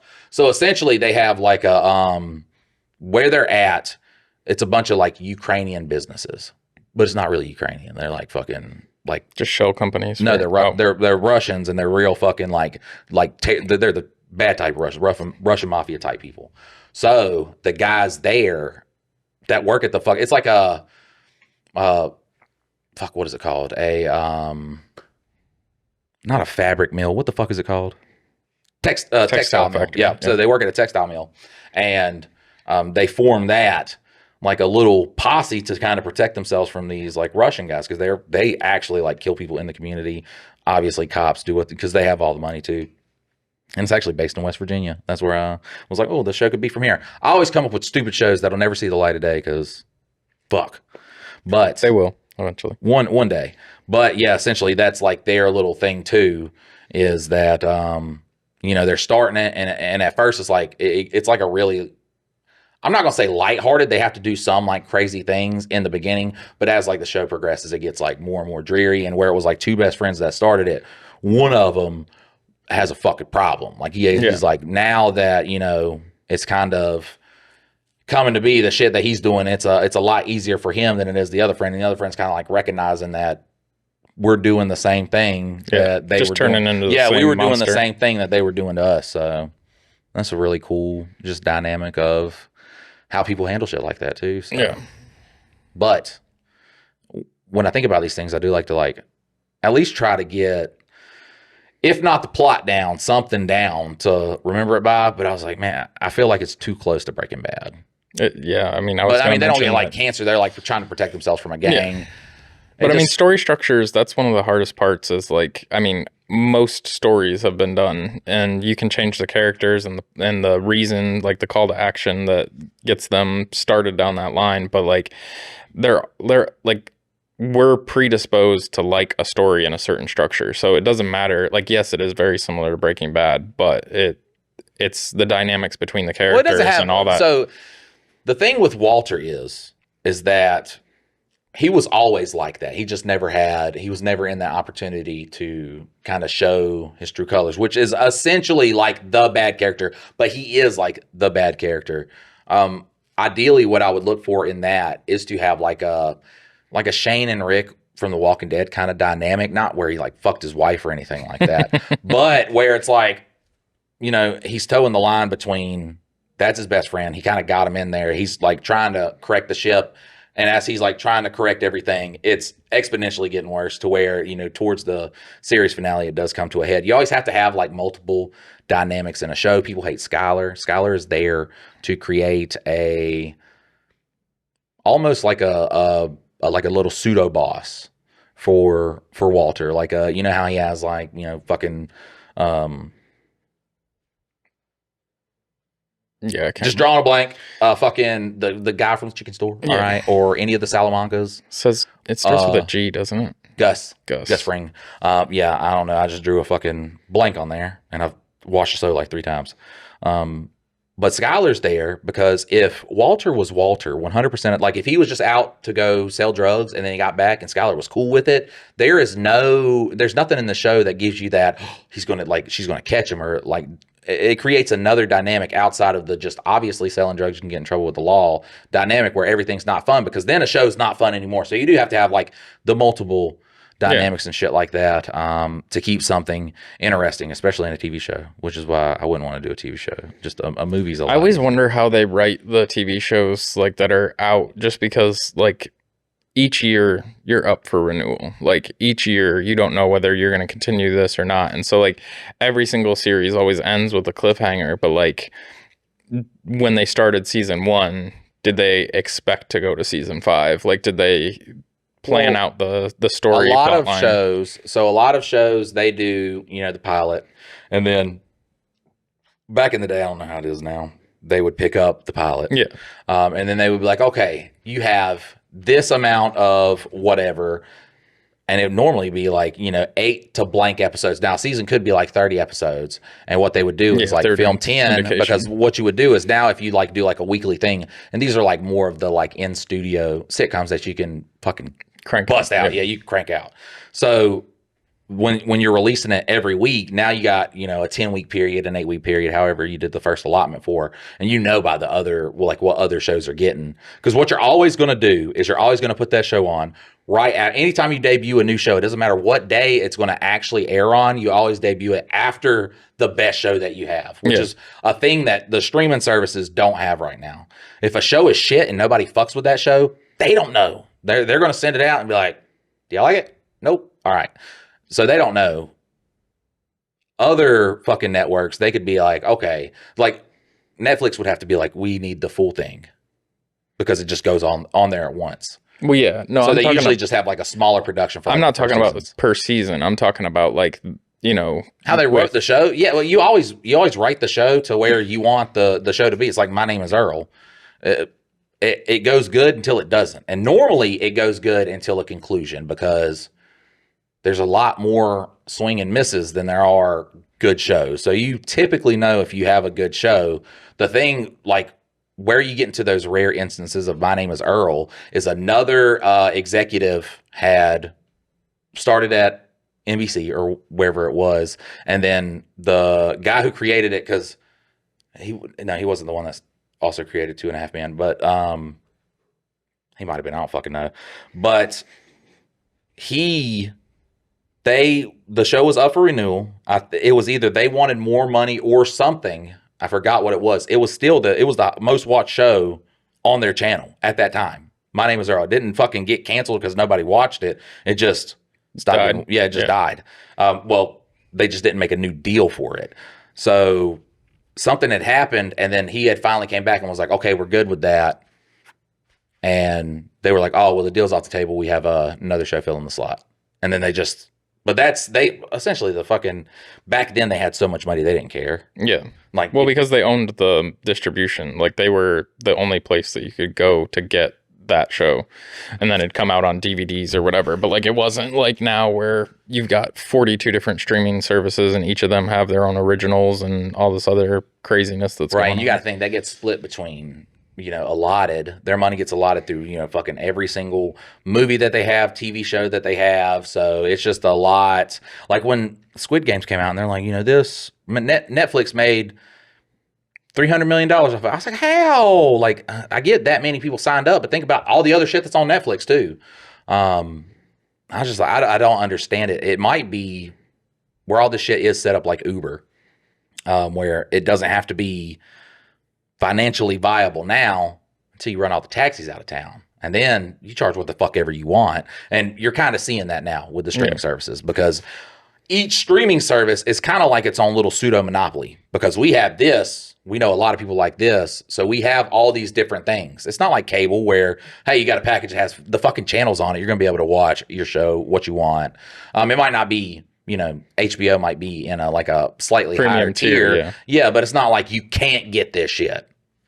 Now you got to pay $15 over here. You got to pay $14 over here, $21 over here. If you want to watch the shows that you love, the movies that you love, which, I mean, shout out fucking, You know, Amazon doesn't do a lot of good shit, but Amazon Prime, you can get any movie for $2.99. So that is a fucking good thing. But if you like a TV show, bro, like, you got to fucking, if you like this TV show and you like a different TV show that came from 2 different networks and now they got their own streaming platforms because you cut the cable, which I got to say is the best marketing strategy I've ever seen implemented. Because they were just like, cut the cable. We're cutting the cable. Everything, you know, fucking watch what you want when you want. Yeah. Fucking rewind it. Well, that's back when Netflix was like the king. There was no other real streaming platforms. And YouTube's then like gonna eat them all though. That's just because, like I said, it just, I don't know. I don't understand. Maybe it's through, well, they have ads now. I guess that's how they make. But back then, you got to think they didn't have that, and they were charging extremely cheap prices with no ads. I was just like, how the fuck is like Squid Games? How'd that make them $300 million? Yeah. Did enough people, because at that point too, you had the free sign up. So it wasn't like they were going to make that either. But once again, if you come out with something and hey, it's cheap and you don't have to make the money right now, look, it's so cheap, everybody come along, and then you start gradually raising them prices. Yeah. And then fucking cable's almost dead. I mean, it's dying. People still do have cable, but even if you go back to cable, you're gonna be like, fuck, I don't want to deal with these 5-minute fucking commercials and shit like that. We were at the hospital with Oliver. We were watching SpongeBob. He was like, I come back from the bathroom. He was like, Dad, what the fuck is up with these ads, man? It was like 5 minutes of ads. I was like, it's called commercials, bud. That's what it used to be. Yeah, you can't rewind, do nothing. So, I mean, we are in a kind of fucked standpoint with that, and it does suck. Yeah. Yeah, no, we have probably 4 different services that we pay for, and I have the ad tiers for some of them because I'm not going to pay for ad-free for all of them. Like, the ones that they use all the time, like Netflix and Disney, are ad-free, but, like, other than that, like, no, if you want to watch some random thing on Peacock or whatever other ones, like, no, we're not doing ad-free. And now, too, so they fucking, look, man, and people are like, I don't know, we are literally the product of our own demise, because we don't get mad at shit until shit is fucked. Like, we are unable to be like, oh, this is going to be a problem. Let's kind of nip it in the bud, because now you got to think with Stranger Things coming out, it premieres the end of November. Then the second half of the season is at the end of December. And then the finale is on New Year's. So you're not going to do that fucking for free. Yeah. Which now they only usually do like a week. Oh, so, yeah. I mean, you could wait until it all came out, but then everybody talked about it. Everybody talked about it. You're fucking late, bro. You don't know nothing about the Monday Night Wars. You're not cool. I just started watching this one on Apple TV. It says it has 3 seasons. It's called The Foundation. And I was like, 3 seasons. That'll give me some time to like get through it. And I got to the end of season 2, and then season 3 hasn't come out yet. And I was like, son of a bitch. I hate it. Right now, what sucks, man, is I can't get into a fucking show. Obviously, I am waiting on Stranger Things. They did a really good job. A lot of people were like, man, season 5 is going to be crazy. Everybody's going to die. They have never killed a character that was not introduced that season. So I don't think anybody's going to die. Maybe they kill one person, and I don't even think it'd be like a big character. You know, I don't think it's going to be one of the kids. I don't think it's going to be Joy or Hopper. I don't think it's. Well, if you kill Hopper again, bro, that's the stupidest shit. You can't have that was where they fucked up. Like, imagine them doing all this shit for Hopper. I get it. He's I love the actor. Yeah. And he does, like, I loved him being in season fucking 5 or 4. So, I mean, it was hella dope. So, he came back at the, fucking revealed himself at the end of season 4. But if you go through that, it's like what The Walking Dead did with Glenn, where they were like, he's dead. Which, talk about a show that fucking fell off the cliff after the 2nd season. I was watching The Walking Dead, season 1 and 2. I was like, literally one of the greatest shows in episodic series history. Yeah, it was great. I could not believe the cliffhangers were just so varied. The multiple plot lines that they had ran so congruent and so well. And then they also had the big plus of the threat of zombies, which also added to the drama and the plot. But you have like this overarching theme of a best friend who, the wife thinks you're dead. Love Lori or hate her, you don't know what you do in a fucking zombie apocalypse. Yeah. All right, you'd probably bang your best friend's girl. I'm sorry. You don't know what the fuck you're gonna do. So you have that dynamic, and then he comes back. So Shane's already fallen in love with the woman. He's all fucked up, and then you have that on top of the zombies coming. Shane wants to be leader. Rick wants to be leader. You have that dynamic. You have the little subplots and everything of, Shane going crazy, fucking Dale realizing it first. And then, Maggie and Glenn's whole subplot. You have all these different things. Herschel not wanting them to be on the farm. And it ran so well. And then they were like, oh, so the people like the drama part. And literally at the end of season 2, when Shane dies, they were like, this is now going to go into soap opera territory. They were able to weave kind of the thread of zombies and everything in there, which, listen, I understand you're scared people are going to, and you got to you don't have to. There's been plenty of shows that's never up the fucking ante. We don't have to end with this big crescendo. Yeah. As long as you keep it interesting. And what they did was it got too into the people plot. We put the zombies aside. Zombies were just like, oh, bro, there's fucking 13 of these guys in a room where fucking one of them was hard to handle. Now there's 13 in a room. Fuck all these guys up. What's happening? There's this new faction. Oh my God. We got to be. And it was just, it drug out. It was very boring. They got to a predictable. I stopped at season, I want to say 4. And I think Amy stopped at 6. But they just started going through this thing of, all right, we're focusing on a character. Guess what's going to happen? Die next episode. We're focusing on a character. Die next episode. And I was just like, this is... Yeah, I can't remember where I stopped watching. I think it was slightly around when they killed off Glenn. And I was like, okay, I didn't stop watching it for that, but that's when it started getting bad. And I was like, if I miss it, it's not a... Did he die? Oh my God, Glenn. Where he got... No, he didn't. And then they did the fake death. And then they did the... almost death to the death. So by the time he dies, it just doesn't have any gravity. And literally you had no one else that he could kill that would have gave that impact besides Maggie, who I believe she's pregnant at the time during that. So that's rough, which, I mean, hey, that's shock. Yeah. Also they ended on the cliffhanger of who he was going to hit in the head, which that is cheap. Yeah. And don't even get me started on Game of Thrones ending. Because I can't I can't even process that shit. Season 6 got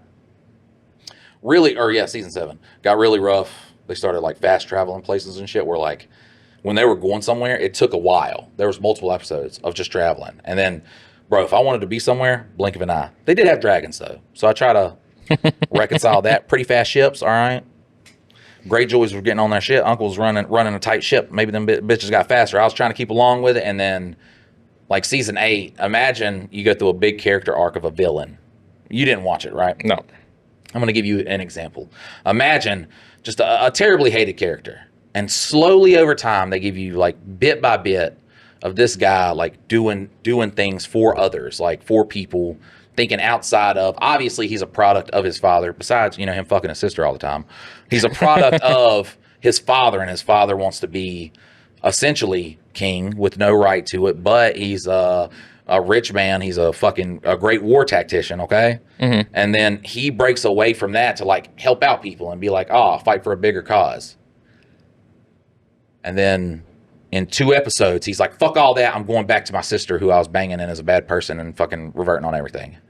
That's how that whole season went with almost everybody's arc. It was very terrible. I did think the funniest thing that came out of that though was look at me. I start talking about shit I'm passionate about. You're fucking in for it. But there was this YouTube channel, and bless this guy's heart. I understood. I loved his videos. But he went into these deep meanings about everything that was going to happen in season 8. And what does this mean? And what does this mean? And what does this mean? He didn't know the absolute schlop that we were going to get. It was absolutely terrible. The worst. And you have this Daenerys from the beginning, she's essentially a slave. The first episode, her brother is fucking sending her out to be married and shit. And she does all this thing about where she becomes this queen that hey, there's people, and people nobody cares about poor people. Nobody cares about slaves. They only care about people who have money. And this is her whole character is based around this and freeing people and shit like that. And then for some reason, she was like, all right, well, the incest sister, she's like essentially the overarching bad villain of the whole show. Right? She's the main bad boss of the whole show. It's not like any of the White Walkers or none of that shit. So Daenerys, the girl who freed all the slaves, is now up against her and decides that when they have the war won and the soldiers are surrendering, that she was going to be like her grandpappy, because her grandpa was the Mad King, which honestly, I don't think throughout their little bloodline, it was a big thing. He was like one of the only ones that fucking really turned mad. And, people have mental illnesses and shit. Yeah. And sure, it passes along. But within a blink of an eye, it was just started burning all the people running, all the citizens. Fuck all the shit that she had done, the whole thing, just to be like, ooh, she was, oh my God, because the Mad King and all that shit. So completely ruined the whole fucking show. And there's people that they'll defend that shit because I don't know. So they had kind of led up to it, and I was like, they led up to it not at season 7, in season 8. In season 8, that's where everybody's like arcs change and everything like that. The writers for that show were going to Star Wars. That's why they hurried it up. Yeah, that's why you got that sack of shit. And then for some reason, wasn't allowed to do the Star Wars shit. So that feels good. That feels good to because once you're in that position, here's the thing. If me and you made a show, and I understand TV, and there's a lot of bad movies that I'll talk about too that I really fucking enjoy, just because I'm able to separate fun from being compelling. Yeah. I'm able to understand that people can have fun watching something and then be compelled to watch something. And then sometimes there's just garbage. But what the fuck was I talking about before I was going to say that? How they got let go, or how they went to Star Wars. Right, yeah, if me and you make a show, you have to understand. If that show is loved, okay, people have invested, and it sounds stupid, man. People go to work, people go to work 40, 60 hours a week, okay? Imagine people who go to work, they're excited because on Sunday, the release of your show comes out. Yeah. And then they do that for 7 fucking years. Technically 6 years, because that's when the show was supreme, on top of its game. And then it's like I said, it started to fall off a little on 7, but still had the compelling nature. And you were able to stick behind it. And you're like, look, there's dragons and shit and fucking White Walkers. I can suspend belief that, hey, we got to get here kind of quick for the sake of getting it out. And then that 8th year, everybody's been along, which it was more than 8 years, you know what I'm saying? You're just like, fuck all that shit, guys. We're going to go do another. Wrap it up. I would never do that. Let's wrap it up. That's where people they don't value. I think they just had a fucking banging source material. Yeah. They were able to get ideas from the guy who made the source material. I think that got a lot of credit. And then, fucking George R.R. Martin's fucking around with the last book and if he's going to do it or not and shit like that. And I think they were just like, all right, we're going to fucking put this together and send it out. And then I was like, he ain't fucking touching Star Wars, which apparently Star Wars has gone down for a lot of people. Well, because they've tried to capitalize too much on the franchise. They've tried to shoot it off into 100 different directions, and honestly, it becomes hard to keep up with. Do you watch Star Wars? I've watched some of them. I'm not a Star Wars super fan or anything. My daughter wants to now do. I've not watched any Star Wars, and it's a thing that I have that it's hard to watch. Something that you already know the ending to. So watching the originals is really fucking hard because I know the big thing that happens, but she wants to do that, so. Yeah, I mean, they're good stories, though, and especially because, but wasn't that technically, I mean, I heard that Star Wars is basically a reprising of Dune, that. Yeah, so the Dune books, they came out in the early 1900s. I'm pretty sure. It came out before Star Wars, and it has Dune elements to it. Yeah. Which, I mean, any sci-fi, I was watching, The Foundation, a lot of the terminology and everything that they use is, taken from, other shows. And, there's only so many ways, a tiny little bot inside of you is a nanobot, which I actually think of Big Hero 6 whenever they say nanobots. Because the little flappy, have you watched Big Hero 6? Yeah. That's like one of my The favorites. big marshmallow guy? Yeah. Fucking dope. And he makes the little fucking nanobot event. That was one that that was a sleeper because I was too old to watch it when it came out. And then you watch it with your kid and you're like, man, banger. Yeah, super. That's one of my favorites. And then having homeboy from Fall Out Boy singing the songs and stuff, I was like, this is cool. Yeah, what sucks is I fucking talked a lot on this podcast, man, and the water's out, but he didn't get this water. Is my water from last podcast, because if I get the cold water, my tooth is going to explode. It fucking hurts so bad. There's one that's not refrigerated there. You can do the hot, but it's not hot because I don't have the heater on. It's just like lukewarm. Yep. Fuck, if I'd have known that. My mouth, boy, I've been just talk a lot, and I'm so scared to drink anything cold. Let me get you some iced tea. I gotta get the fucking tooth pulled, man. Let's finish them out with All right, yeah, let's finish them out with a bit of advice, and then we will. Sorry, we went on the big movie tangent. Like I said, I do have. That's where my love has always been, and had we not started Mike and Dylan Hate Drama, we'd be doing a story-based analyzation of movies and TV shows. Right. Mike actually tried to threaten me with doing a third podcast, and I was like, no. I was like, yeah, man, we should do one where we're because it's essentially like a normal dude's movie review, but like I said, I'm able to differentiate.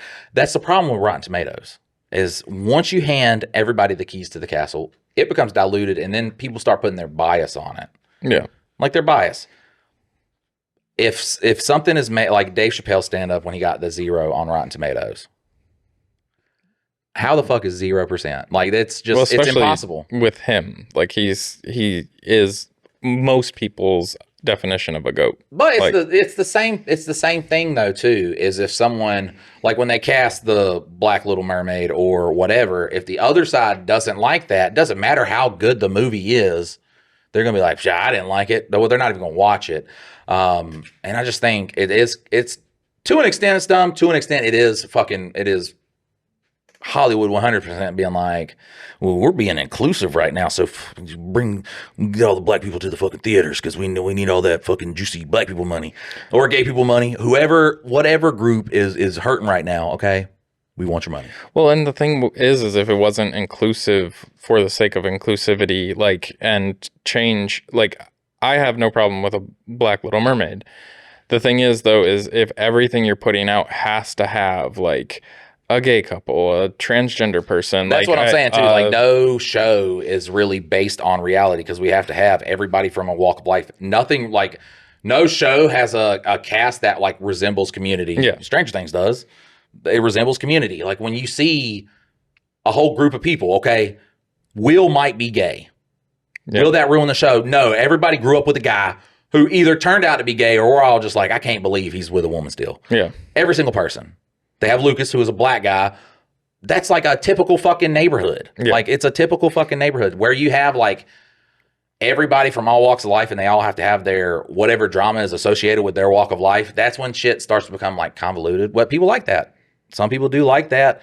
And honestly, to each their own. I would never. Here's the thing too is you have movie critics and shit like that or people from Rotten Tomatoes that don't necessarily like a type of genre, but then can review that shit. And I think that it's not for you, bro. Yeah. That's a thing. And it doesn't have to be it's not everybody. For you. It's not when critics when they all shit on the Super Mario movie. And then everybody was like, we're starting to think you guys are fucking stupid because we enjoyed it and it was a fun time. And then they were like, oh, wait, no, it actually is a good movie. Yeah, and we knew it all along. Yeah. It's really dumb. And you'll miss out on a lot of great shit if you are like, oh, hey, this interests me. And then you're like, oh, 32% on Rotten Tomatoes. Well, there's definitely stinkers out there, but absolutely. But then there's some low budget movies that are great. And you just have to listen to the people that don't sniff their own farts on it, and then also not listen to the people that are just critical to be critical. You got to get that mid take of right. What is it honestly? Is it worth my hour and a half, or is it worth my time to watch this, or is it just a complete waste of time? The only thing that I also that I can't get behind is how shit's portrayed. like in movies where, I don't know, we call it Oscar bait, where emotions are, people act like nobody has ever fucking acted in the history of ever. Like when you look at like one with romance and shit and the problems that they go through. Nobody talks like that. Nobody acts like that. These are not like real relationships. A real relationship is you come home, hey, kiss each other. Like even if things are going bad, it's not like in this like crazy dramatic fucking all encompassing shit that the fucking like Hollywood releases. So it does feel like a caricature. With that being said, I would never fucking like, I would never just like, if I watched it and I didn't like it or I did like it, I just wouldn't speak upon it. Or if someone was like, hey, did you enjoy it? I'd be like, yeah. It was all right. Or if I didn't enjoy it, I just say, honestly, I didn't watch it. That's normally what I would do because it's not in my lane. But there are people who romanticize emotions. They fucking value art very deeply. They feel something by it. All right. But look, you don't, he might be throwing sponges at a piece of paper. All right. And then, I don't know, hitting it with a bucket. But to him, he's releasing his childhood trauma. Yeah. It looks I think cool it's or it goofy doesn't. as shit. Yeah. But it's not that's not my area, yo. Y'all judge that? Because obviously I'm going to say this is crazy. And the only value that this gets is what's been, you know, essentially indoctrinated into you by the culture of artists. Yeah. I don't. Even though I just did. That is some goofy shit, though. Well, it's all, isn't that technically like a tax evasion and, like for the most part, like the high end art is all. Well, that's always been done with anything that has a value that is not easily like determined. Yeah. Because it could be a rare artifact, which is not actually rare. Paintings are just a lot harder to question. So if a billionaire buys a painting or has one commissioned and then they get it appraised and it's appraised for $100 million, and then there's no way to dispute it. Like, and then they donate it to art. And then they have that write-off. There's no way to like dispute that shit. So it's just an easier method from doing it. The only reason that's so easy to do is because the art community is a wet fart. Like it is a wet fart. When you watch the episode of South Park where they're smelling their own farts, that's what it is. Like that is what it is. It's where people who have not really gone through adversity want to go through adversity. So in their mind, they create what they think adversity is. I don't necessarily agree. Like, and then they try to interpret that. A lot of, like, I would say a lot of artists do have whatever, like, I would never say that they haven't been through adversity. The thing that I would say though is like, everybody can be an artist. However, not everybody necessarily ends up being a good artist. And like, you're going to struggle, and it is politicking now where someone could paint something amazing. Here's the thing. Here's what happened, okay? You had really good artists back in a time where you were not like, you could see someone painting. You couldn't learn back then. Like if you saw a guy just fucking laying it down on some canvas, painting the most beautiful shit, you'd be like, wow, wizard, that's crazy. Well, I mean, he learned it from somebody. He apprenticed. He learned it. Like, it's not like a natural ability. It's maybe not. What I'm saying is because back then, like you had time to think. You weren't online doing stuff. Like people didn't learn from other people. Like they just sit there with like pastels or whatever kind of paint they had, and they'd fucking just start working on it, and then they'd figure out how to do that stuff. Where then, if somebody saw that and was inspired with it, they really wouldn't have the avenue to learn. But as you progress forward to more, technological things where you have schools for art or, art classes, and now to art tutorials, anybody can paint something incredibly beautiful. They can make it abstract. They can do it in any kind of style that you want. Like literally, when you're talking about like the best like artists right now, there's people out there that can, draw a 1-to-1 picture of a person, pores and all. You would think it was a photograph, and that guy ain't shit except for 250,000 views or 250,000 followers on a fucking social media platform. While a guy is fucking like, he runs on his tippy toes and fucking does this with a fucking pencil. And that guy is a fucking it's not, it's now politicking. It is who is trying to be essentially more like morally superior. like of a higher intelligence, whatever kind of emotion or thought process that you want to be better than somebody else. That's what the art community is now. And now it is dominated by people who went to the greatest art institute that you could go to because their parents funded for it. And then we're like, okay, after that, I am not going to work. I'm going to keep myself in a 1-bedroom studio in the dark. And they'll be like, that's how this guy formed his art style of running with a fucking pencil, because he went through this just crazy. He did fuck. No, he didn't. Like, adversity is not something where at any time you can go, I'm done. Yes, I'm done. Actually, I didn't want to do this. I want to go do something else. Maybe just go sailing for a year while I figure out what I want to do. Now it is literally a culture of people who, in their mind, think about what adversity could be or should be, who have not really experienced it, and then base their emotions on how they would experience it and how they would release that emotion and shit like that. A lot of, like I said, there's people out here who can do any fucking kind of style. That's why a lot of the shit you see now is the dumb shit. Like, it's abstract. It's shit that you wouldn't, is garbage. Yeah, like, you wouldn't understand it, but that's what dominates. That's what dominates the art industry now, because you don't know if it's good. We know that it's good. You don't know if that's good. Do you think that's good right there? Do you think that's a great painting? And then you'll be like, yes. And they'll be like, yeah, of course you would. Like, there's no right way to judge it. Yeah. Like, you can look at a fucking picture of a woman that looks exactly like a woman. You're like, fuck, that's great. And everybody can be like, that's great. Well, now you have something abstract, okay? And, well, what emotion is it telling you? Well, it's telling me that, he has happiness in his heart, but you could tell from the chaos in it, he had some childhood trauma that he's trying to fucking cope with. And it just all formulates into, no, you guys are just literally the worst fucking people who have never, once again, 9 times out of 10 Nepo babies. Like, 9 times out of 10, they come from a guy who had to work his ass off to get somewhere. And now they think that struggle is theirs too. And maybe because, he wasn't there every fucking day, okay? Or, they wanted a Porsche 911 for their birthday and they only got a Jaguar. The fucking life's not been easy. Once again, that is what literally the art industry is dominated by. It's dominated by, essentially, do you agree with this? And if we don't want you to agree with it, we agree with it. And if we want you to agree with it, we also agree with it. And it's just, it's a very toxic culture. Probably the most, like, I've seen a lot of fandoms and they get rough. There is no, like, at least people in fandoms talk shit to each other. Like, at least they're calling each other racist names and not just like doing it behind people's backs. You know what I'm saying? And just judging from afar. And it's just, it is a very, very silently toxic culture. Yeah.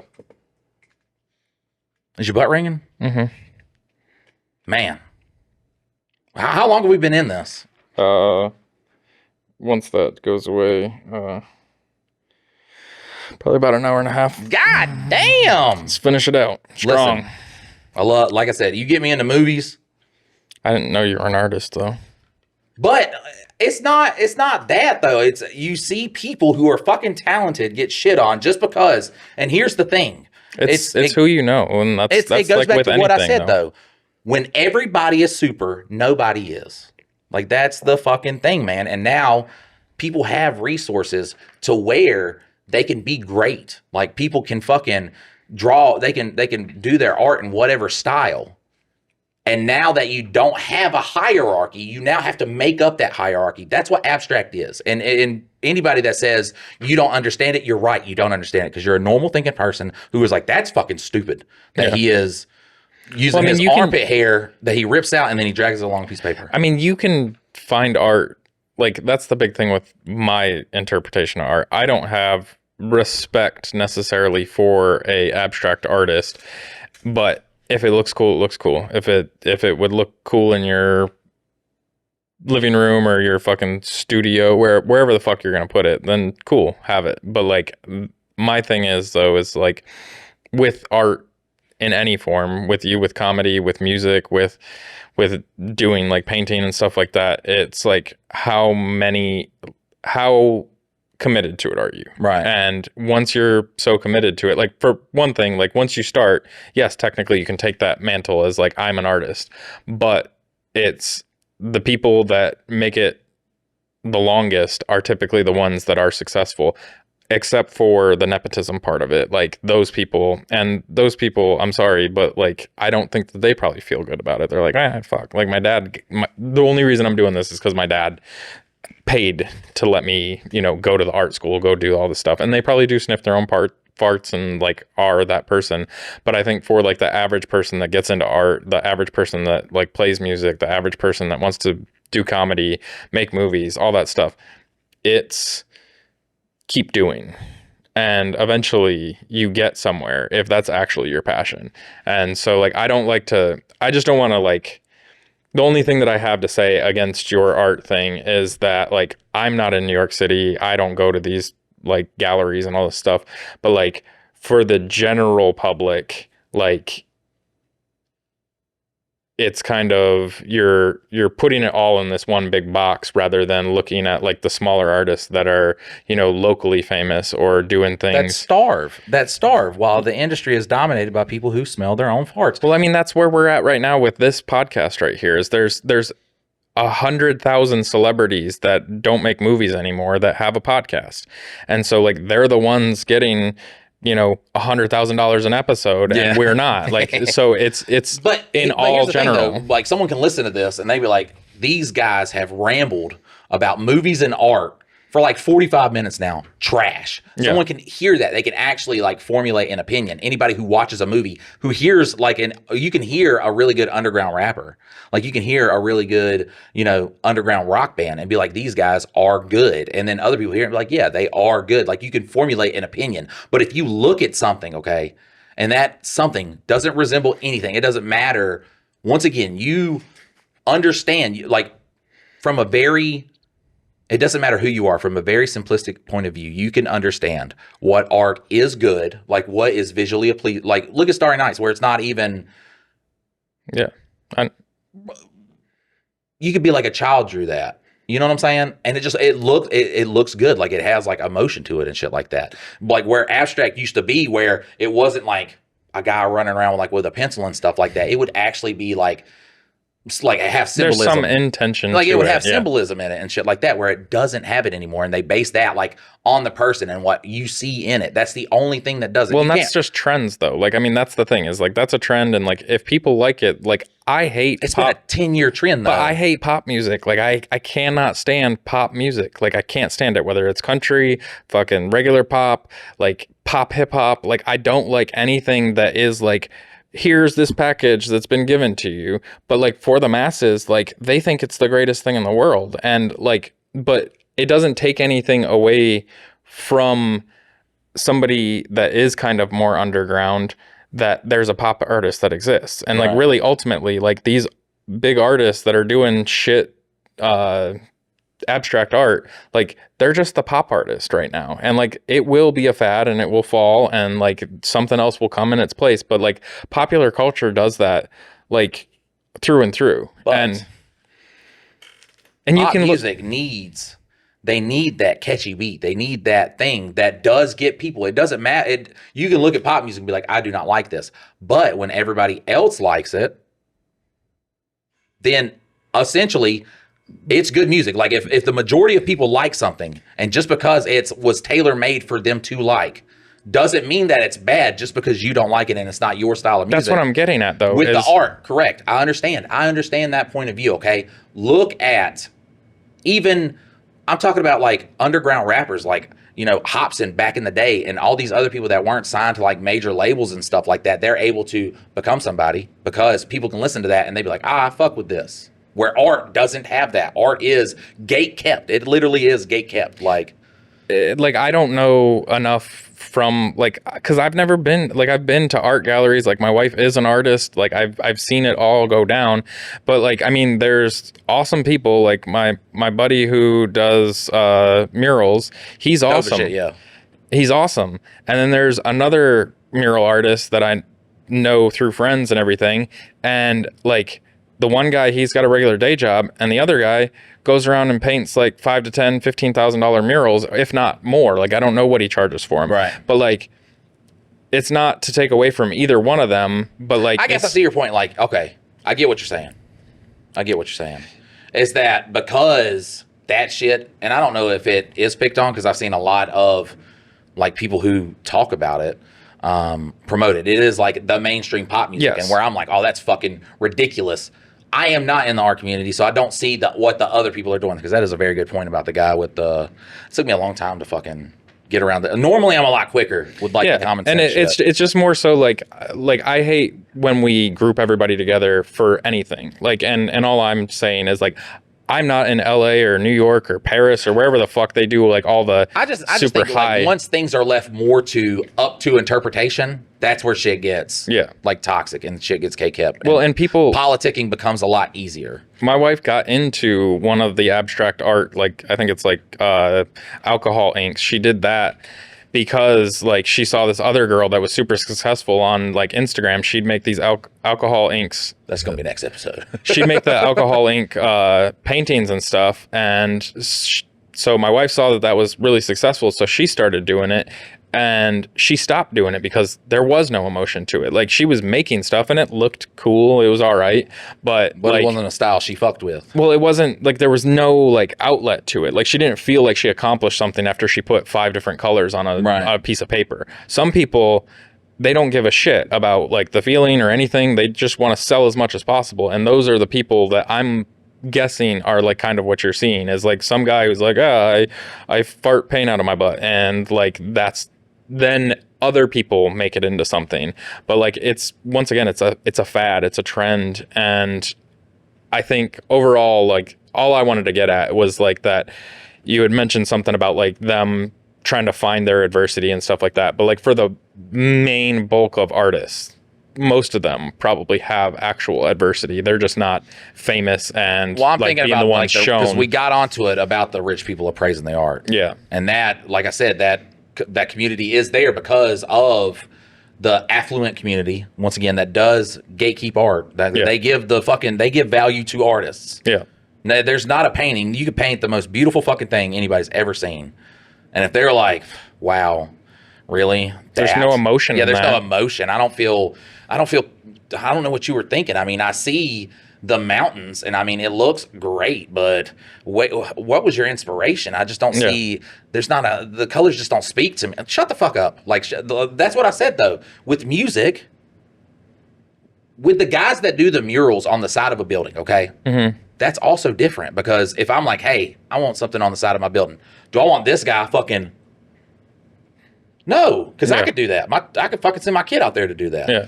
Or do I want that guy who can make beautiful fucking murals and shit on the side of my building? Like that's where it does get different. Once you start, like, you can appraise us at fucking $130,000 because this guy is like, you know, the guy in that community. That's where I'm saying that shit with that are left up to interpretation can like fuck up. Yeah. What a weird episode. Oh, it's great. I loved it. What a I don't know if you guys loved it, but I loved it. And also, if you hear these movie ideas and show ideas and you ever want to make it, just make it, man. All right? That's my thing, though. I just want to see it happen. Like, if someone stole it, well, I'll be a little bit hurt about it. All right, but... At least let Mike play a part in it. Fuck, I'd just like to see it. Like, I just like to be like, man, listen, y'all ain't gonna believe this. But I was the inspiration behind that show or movie. All right, well, that sounds like a good time to wrap it up. All right, guys, if you have advice that you want us to never get to because we're getting off on long tangents, you can send it to mikeanddylan.com, mikeanddylan.com. Also, if you would like some just awesome apparel for the hardworking man, you can go to LaborLama.com, LaborLama. And if you sign up for our emails, we're going to have a few specials coming out here in the next couple weeks. So. Also, I do want you guys to know, LaborLama is not like print on demand. No. Like, this is like an operation that me and Dylan oversee. We got boxes and boxes and boxes. We're in the packaging center right now doing it. So it is something that we do care about to bring you guys high quality stuff. But look, I'll see y'all next time. Later.